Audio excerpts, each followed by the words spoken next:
Running back is a position we've seen rookies come straight into the league and be useful from day one. It's a position that's as much about volume and touches as it is about anything else. Over the last few years, we've seen rookie seasons that have been fantastic from Ezekiel Elliott, Christian McCaffrey, Jonathan Taylor, and even last year, Brees Hall before his unfortunate ACL injury. So year after year, though, these rookies, they get undervalued in rookie drafts, but no longer. This is Fantasy Sanctuary, and these are 6 rookie running backs that you should be drafted in 2023. Rich, these are kind of guys that we expect to be consistently useful in redraft and best ball formats from the get-go, and some they'll be even more useful as the season goes on. It feels like we kind of have to start with Bijan Robinson here. I mean, Bijan Robinson, you come to things from a dynasty perspective a lot of the time. How excited are you to see Bijan Robinson out there? It feels like the hype's out of control, but it also feels like the hype's not enough. This is a guy that we've been talking about in Dynasty and Devy circles for 2-3 years. He was a 99th percentile prospect in my model. He's the second best prospect in the last 15 years. This guy is incredible. He lands in a home in Atlanta where he's got a head coach in Arthur Smith who's going to use him, yes, as a running back in that inventive, fantastic running game behind a great offensive line, but also in inventive ways. He's going to line him up outside. He's going to use him out of the slot.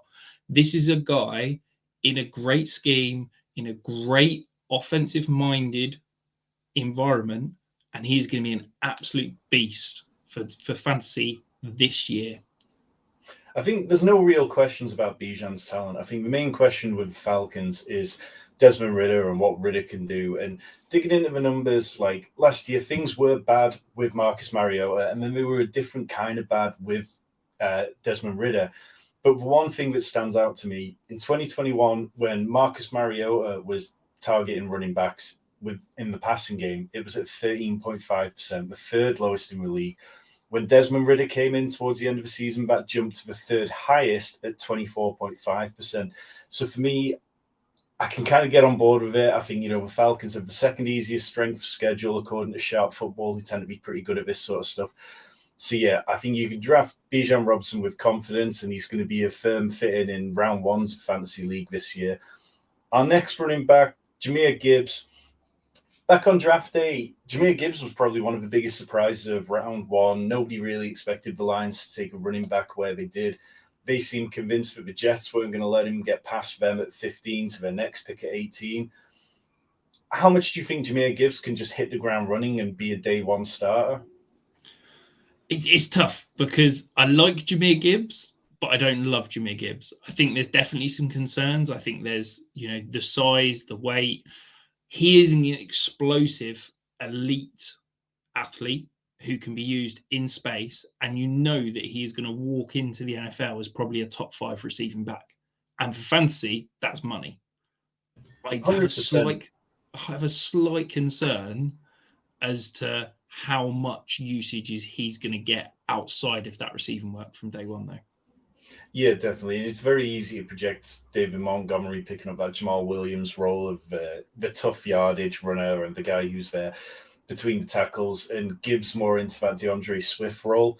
But like last year, there were just so many points over the last couple of years with Jared Goff there where they really have peppered the running back at times. Like last year, they targeted running back at the 12th highest rate, but between weeks 10 to 18, they were targeting running back at the 4th highest rate. The year before that, they were targeting running backs at the 6th highest rate. So it really does feel like there's a receiving role. And with Jameson Williams suspended early on, it definitely feels like they're going to be needing pass catchers to stand up. So maybe we see those fabled opportunities where both running backs really are on the field at the same time. Perhaps Jahmyr Gibbs is going to start getting that hype that he's lining up in the slot in training camp. Either way, I think he, down the stretch, is somebody that I expect to be very involved and really could make a difference because he is going to see those high-value touches. Our next running back, we'll get to in a minute, but if this is the first time you're here, this is the Fantasy Sanctuary. We do Dynasty, we do DFS, we do Best Ball, and we do Redraft. We're here all year round, myself and Rich. I'm going to bring you loads more great content. Hit the subscribe button. If you want even more content, hit the join button. Check out our Discord, which starts from 99p or like $1.25 a month. We've got loads going in there. All my rankings, all Rich's rankings, and loads more great resources for you to use. Let's get to running back number 3, Zach Charbonnet. Again, another running back that was a bit of a surprise on draft night. I don't think, it didn't seem out of a realm of possibility that the Seahawks went with another running back, but it didn't feel like something they definitely needed. And you see that sort of second round draft capital, which, I mean, that's the same round where they took Ken Walker the previous year. What the Seahawks kind of came out and said immediately was they loved him in the screen game, they loved his ability as a pass catcher. Do you think that's all Zach Charbonnet is going to be this year, or do you think there's a bigger role for him if he can take it? I think that's his flaw. I think his flaw is that he's the third down pass catcher that gets utilized in the screen game. But there's a reason why the Seahawks have gone and spent a second round pick on another running back. Kenneth Walker was the second worst running back last year in success rate. He was boom or bust. He was the epitome of all or nothing. And I think that the Seahawks got a little bit fed up with that. Zach Charbonnet has got the best vision of any running back in this draft class. He is not the explosive athlete. He's not the home run hitter, but he is a guy that if you block 3 yards, he's going to get 4. And that's exactly what he is. And I think that there is going to be a world where the Seahawks want that reliable, churning, kind of kick the chains, move the ball down the field option. And that's exactly what Charbonnet is. Plus, he's going to get the receiving work. I think that Zach Charbonnet's got the opportunity to really outperform where he's currently being drafted and potentially be the better fantasy back rather than Kenneth Walker. I love that. I think it's always worth remembering with the Seahawks for Pete Carroll. It's boomer ball for Pete Carroll. Like, he loves to run the ball more than probably any other manager in the league. And so if you're telling me that he's going to have Ken Walker out there and Zach Charbonnet, he's definitely going to be happy. But for all the reasons you mentioned, yeah, I think you can be really optimistic about Zach Charbonnet. I think he will see those high-value touches. There'll be games where Kenneth Walker just isn't able to get those big plays going. And that, by extension, leans into Zach Charbonnet getting more touches. There'll just be days where Kenneth Walker's not hot, and Pete Carroll feels like, okay, let's give the rookie some touches. Let's see what he can do here. Let's see how he can change the game. And I think it's worth kind of pointing out that the Seahawks really haven't had a good pass-catching running back for a couple of years now. So it seems very apparent that they saw this as a weakness. They want to challenge. They want to go and win a Super Bowl. This is something which they set out purposely to go and get. And ever since, they've just raved about him. So I think if you're looking for a hero RB or a zero RB build in your redraft leagues, you can take Charbonnet. Aside from just having the ability as a standalone asset, if anything happens to Kenneth Walker, you could have one of the most valuable handcuffs in the league, as we saw last year when Kenneth Walker was being drafted in the same kind of area as Zach Charbonnet is this year. And then Rashad Penny got injured early on, and all of a sudden, Kenneth Walker was somebody that, for a stretch, looked like a league winner. Our next running back, number 4, Kendre Miller, really productive in college. The Alvin Kamara suspension is looming over this. Yes, he settled things in court, and we're kind of waiting to hear how lengthy the suspension will be. But I just don't think it really matters. I think if it wasn't for the financial side of things, I think the Saints possibly would have moved on from Alvin Kamara by now. Like, he just doesn't seem to really have the same juice he once did. Do you think that Kendre Miller can really seize this job, or do you think that maybe I'm being a little too optimistic?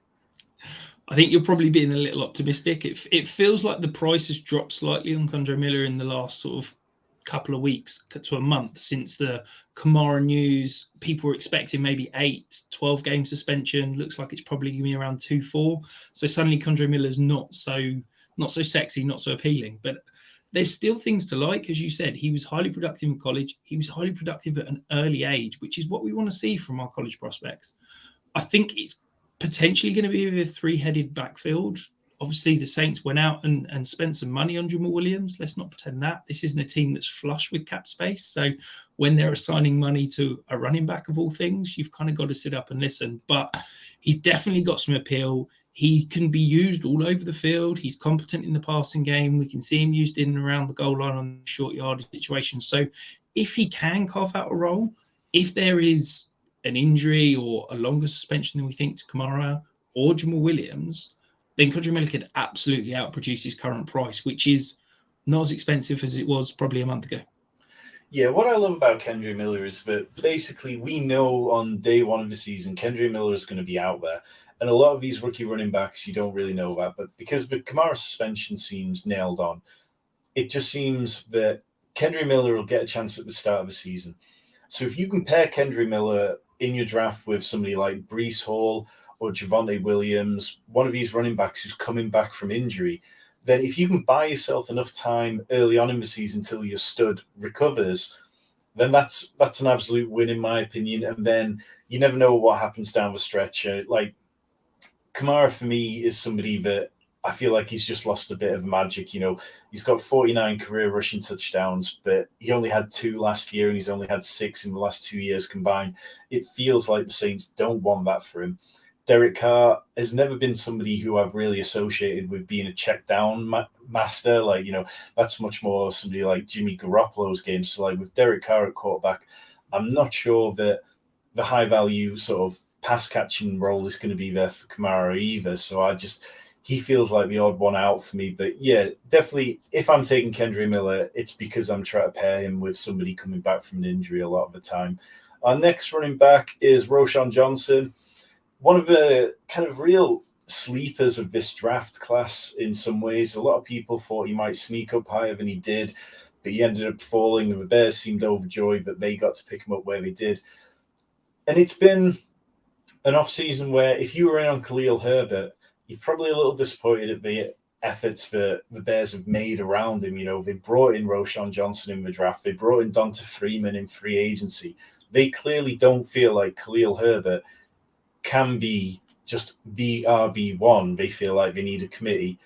How high are you on Roschon Johnson's chances to really stake a large claim in that committee? I think let's be honest, it could be any one of the three. You can sit here and make an argument for any one of those 3 backs being the lead back in Chicago. The things that Roschon Johnson's got going for him, he's the best pass protector of any prospect in the last probably 5 years coming out. He is a competent receiving back. He is one of those backs that falls forward on contact. So he's going to get more than you block. Well, in this Chicago offense, where we know there's offensive line issues, we know that Justin Fields is going to be utilized in the running game, and maybe they just need someone that's not that explosive option that's just going to get 4 or 5 yards of carry and just be reliable. Maybe Roschon Johnson's exactly that. So, yeah, it feels like this is a very ambiguous backfield. If one back carves out the whole role, whichever one of those 3 it's going to be an absolute screaming value for fantasy. It could absolutely be Roschon Johnson. It could absolutely be Khalil Herbert. But yeah, I think at the price you're having to pay to acquire Roschon Johnson in drafts, I think he's well worth that kind of flyer pick. Yeah, definitely. And I like taking shots on running backs in run-heavy offenses, and I don't think anybody is expecting the Bears to suddenly be a pass-heavy offense. So I'm definitely in on taking some chances on Roschon Johnson. Our last running back, Israel Abanikanda. He's somebody the Jets seem to really prioritize finding a running back at some point this offseason. Rich, you're a Jets fan. Speak to me about Izzy. Yeah, it felt like the Jets have really prioritized running back, as you said. There was talks of they could have traded up to go and get Jahmyr Gibbs in the first round. They've been rumored around Dalvin Cook all off season, but it feels like now those rumors seem to be put to bed, and Abanikanda is the option that they're going to roll with. We know that Brees Hall's probably going to be slow coming back. They're going to ease him in. It feels like Michael Carter has been completely cast aside as an option. Zonovan Knight flashed amazingly in his first 2 games, but then petered off towards the back end of the year. And they've drafted this guy. Yes, he was a day 3 pick, but he is lightning fast. He fits perfectly in the Jets' outside run scheme. And it's like the same points you made about Kendre Miller. He's going to have a role from day 1 for the Jets. And he's a potential guy that you could, within 2 weeks, you're going to know, is he going to have any value for the rest of the year or not? And I don't know about you, Tom, but those are the guys I quite like drafting because I know I need those end of roster spots to churn and work the waiver wire. So if I can get a guy that I'm saying, this guy could be really useful for me, but I'm going to know straight away, then it's a well worth the price I have to pay to go and get him. 100%. Being able to determine which roster spots you've got, which are valuable, is a huge part of redraft. I think, you get to week one and so much changes between when you draft your team and when the first run of waivers come. And it can get very easy to be like, oh, I feel glued to these players. I drafted them for a reason. But yeah, Abanikanda, there's a very high chance that after week one, we know exactly what his role is and we can project it. Do you think he can be the kind of pass catching back for the Jets? I mean, we saw how valuable that was with Aaron Jones when he was with Aaron Rodgers in Green Bay. I don't think he'll be the pass catching back because I think you look at Breece Hall, he had over 20% targets per route run last year. Like Breece Hall is an elite receiving back. I think if you're taking him off the field in those passing situations, you're doing yourself a disservice. But that doesn't mean that there couldn't be a complement to Breece Hall. I think the Jets are very mindful of the fact they're not thinking of this as a 17-game season. I think they're thinking of this as a hopefully 20, 21-game season, and they've got ambitions of making a deep playoff run. Well, they're going to want Breece Hall healthy, fit, raring to go for that playoff run. So they're probably going to spell him. Could Abanikanda, be a 30, 40% opportunity share guy throughout the season whilst they're trying to manage the load of Breece Hall? Absolutely. And I think that's well within his range of outcomes. Brilliant. Well, these were the 6 running backs that you should be drafting in your redraft drafts. Make sure you tune into the channel, hit subscribe, hit the like button, let us know which one of these you like. We're going to be back soon with a really just constant stream of redraft content over the next month, as well as all the usual Dynasty and Best Ball stuff. I say, hit the subscribe button. You're not going to want to miss out.